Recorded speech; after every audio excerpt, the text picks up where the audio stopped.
guys, it's your girl Arsharay, and I'm back with another video. And I'm just gonna put this out there now. I don't have no lights, I don't have no tripod, and it is what it is. So I'm sorry if this video is a little dusty or whatever, but let's just get right into it. This is Love and Hip Hop Miami, season 3, episode 2.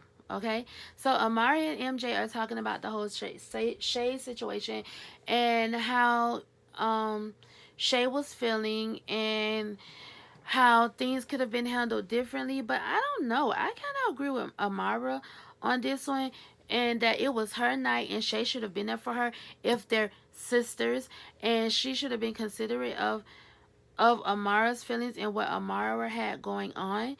Um, and I also understand where her brother is coming from, saying that she should have warned Shay, so Shay could have known, whether she wanted to. Shay could have decided whether she wanted to be there or not. But Amara just wanted Shay to be there for her, and Shay ended up leaving. So it is what it is. Then they started talking about Julian and the accusations made against him, and she says that she still believes in Julian, but her man said that if there's any issues with Julian, Julian's gonna have to see him, and we'll see. We'll see how that turns out. We shall see. There's a new cast member. This new cast member goes by the name of Briscoe. He just got out of jail for 3.5 years, for selling fake money. I, I don't know. I mean, I know these things happen, but I'm just like shocked a little bit that I've seen it on TV, haven't seen it in real life. It's that type of thing. All right, he's at a radio station to promote his new single, and they asked him if they like. Of course, when you're promoting yourself, you're doing an interview as well, and they asked him if he felt like he was gonna get caught, and he said he didn't think he was gonna get caught, but he knew eventually that it could happen because they have like a 90, I think he said like a 98.7 conviction rate or something. So he knew he was going to get convicted of something. And I just think that's crazy.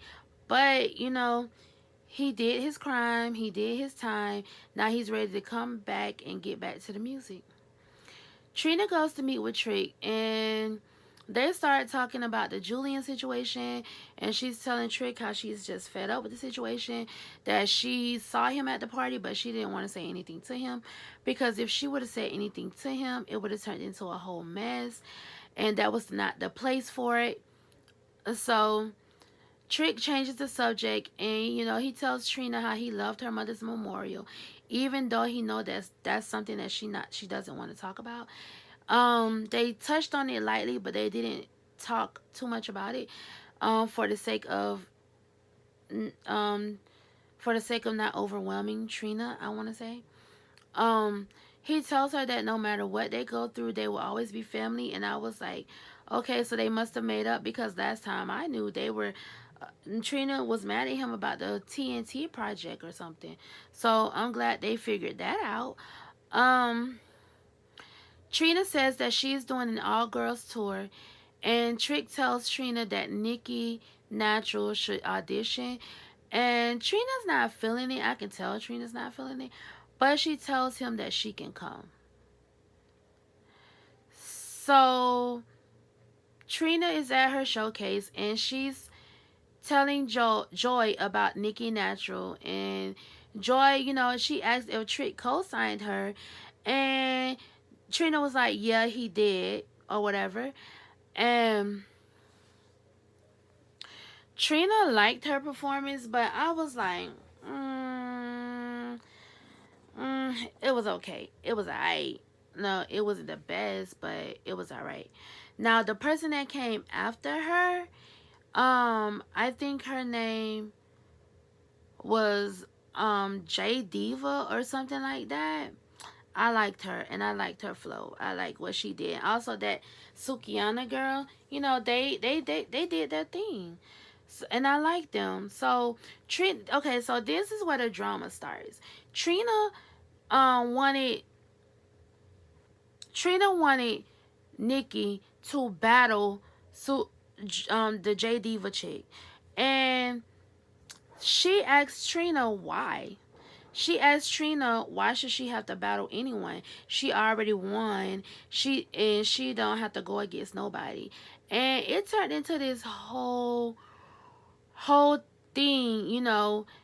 She was disrespectful towards Trina. She refused to battle. She was disrespectful towards Joy. She got on the mic. She cut J Diva's mic.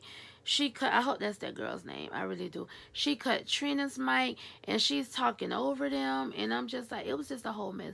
She was mad disrespectful. And that is not how you build relationships in the music business or in type of any type of situation. That is not how you build relationships. It's not. And she was wrong. And she should have known better. She should have known better. Chaotic is in the studio and Trick goes to meet him and tells him about what went down between Trina and Nikki. Then Nikki walks in because apparently she's doing a track with Chaotic. Um, Nikki walks in, you know, and Trick asks her about the audition. And, you know, she tells him about it and he questions her about the way she handled things, and she's still disrespectful about the whole situation. He asked her why she didn't battle when Trina asked her to battle, and she basically like she don't have to do nothing she don't want to do, and Trina don't run it. But girl, this was Trina's showcase. You are messing yourself up. These are things that this is you're trying to break into this business. Like, what are you doing? Like, and she's just disrespectful. You know, she's disrespectful towards Trina, disrespectful towards Trick, disrespectful towards Joy. And she was like, Joy wouldn't even be a factor if y'all would have got divorced and da da da da da. And Trick was like, she's gonna always be around. And Jada was like, why? Why does she have to be around? And Trick didn't say nothing. And it cut to a commercial. I think Trick still want Joy. Like Joy said in the last episode, Trick still want her. And Joy ain't going nowhere at all. Trina and Amara meet up, and Amara asks Trina about the Julian situation, and she basically tells Trina, if I'm about to get hit with a train, can you please save me? And Trina basically just told her. Trina told her everything that happened. Trina told her, you know, this is what happened. This is how I feel about the situation. He stole money from me. I'm being sued by producers that didn't get paid because of his actions. And so, since I'm being sued, I'm going to sue him. And do I blame Trina? No. I don't blame her at all. I don't. And so, Trina basically says that she's suing Julian. And Amara should still clear from Julian. And that, you know, she needs to find her other management because Julian is going down. And she and Amara don't want to be nowhere near it when it happens. And Amara needs to look out for herself.